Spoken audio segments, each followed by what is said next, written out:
آ کر کے مسجد میں نماز ادا کرے. بتاؤ پھر قوم تباہی کے دہانے پر نہیں پہنچے گی تو کہاں پہنچے گی؟ بس اتنا کہہ کر کے بات ختم کر دیتے ہیں کہ ہاں ماحول اتنا خراب ہو چکا ہے، ماحول اتنا زیادہ خراب ہو چکا ہے. ارے ماحول جس وقت آپ علیہ الصلاۃ والسلام مکے کی سرزمین پر تشریف لائے تھے اس وقت کا ماحول دیکھو کتنا خراب تھا. اگر آپ علیہ الصلاۃ والسلام یہ کہہ کر بات ختم کر دیتے جب اللہ نے یہ حکم دیا تھا کہ جاؤ لوگوں کو توحید کو بتلاؤ، ایک اللہ کی طرف جھکنے کے لیے کہو. جو لوگ اتنے بتوں کی پوجا کر رہے تھے ان کے خمیر کے اندر بتوں کی محبت اتنی زیادہ گھر کر چکی تھی کہ ان کو نکالنا اتنا آسان نہیں تھا. اگر رسول اللہ اس وقت یہ کہہ دیتے کہ یا اللہ ماحول اتنا زیادہ خراب ہے، ماحول اتنا زیادہ خراب ہے کہ لوگ بتوں کی پرستش کرتے ہیں، بچی کو پیدا ہونے کو معیوب سمجھتے ہیں، ایک دوسرے کے اندر ذرا ذرا سی بات کے اوپر لڑائی جھگڑے شروع ہو جاتے ہیں اور کئی کئی پشتوں تک یہ لڑائی جھگڑے چلتے ہیں. بتاؤ ایسے ماحول کے اندر توحید کو لے کر ایک پیغام لے کر کے میں کیسے جاؤں گا؟ یہ صرف مکے کا معاملہ نہیں تھا، مدینہ منورہ ہو، یہ اسی طریقے سے ساری دنیا کے اندر کفر ہی کفر پھیلا ہوا تھا، ساری دنیا کے اندر قتل و غارت گری پھیلی ہوئی تھی. اگر رسول اللہ بھی یہ کہہ دیتے کہ میرے بس کی بات نہیں ہے، بتاؤ تو پھر کیا ہوتا؟ کیا ہم اس راہ پر پہنچ پاتے؟ اور ہم یہ کہتے ہیں کہ ماحول اتنا زیادہ خراب ہو چکا ہے. ماحول کو مت کوسیے، ہر آدمی اپنے گھر کی ذمہ داری لے. خدا کی قسم ماحول کل سے ہی صحیح ہونا شروع ہو جائے گا.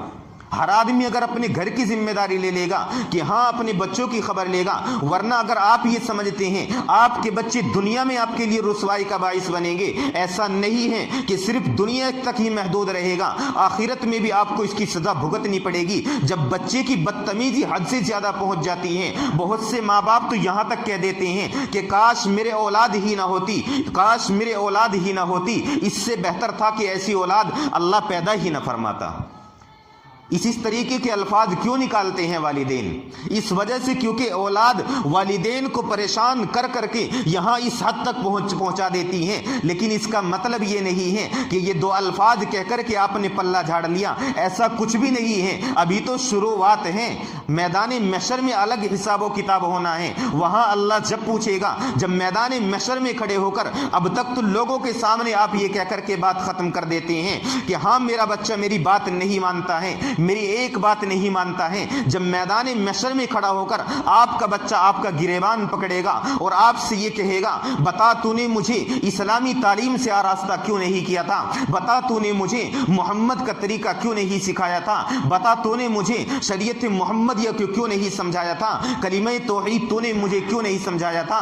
بتاؤ اللہ کے سامنے کیا جواب دے سکیں گے؟ خدا کی قسم جواب نہیں بنے گا. وہاں کوئی جواب نہیں بن پڑے گا. اور وہاں ایسا بھی نہیں ہے کہ چلو دو چار ہزار روپے لے کر کے بات بن جائے گی، 1-8 لاکھ روپے لے کر کے بات بن جائے گی. وہاں ایسا بھی کچھ نہیں ہے. وہاں تو صرف 2 ہی چیزیں ہیں، یا تو جنت ہے یا پھر جہنم ہے.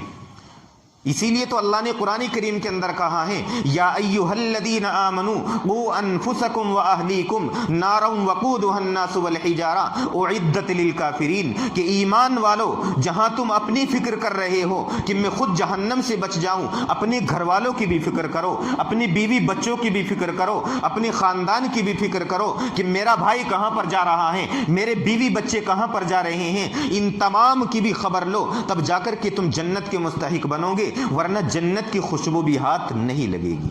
وآخر دعوانا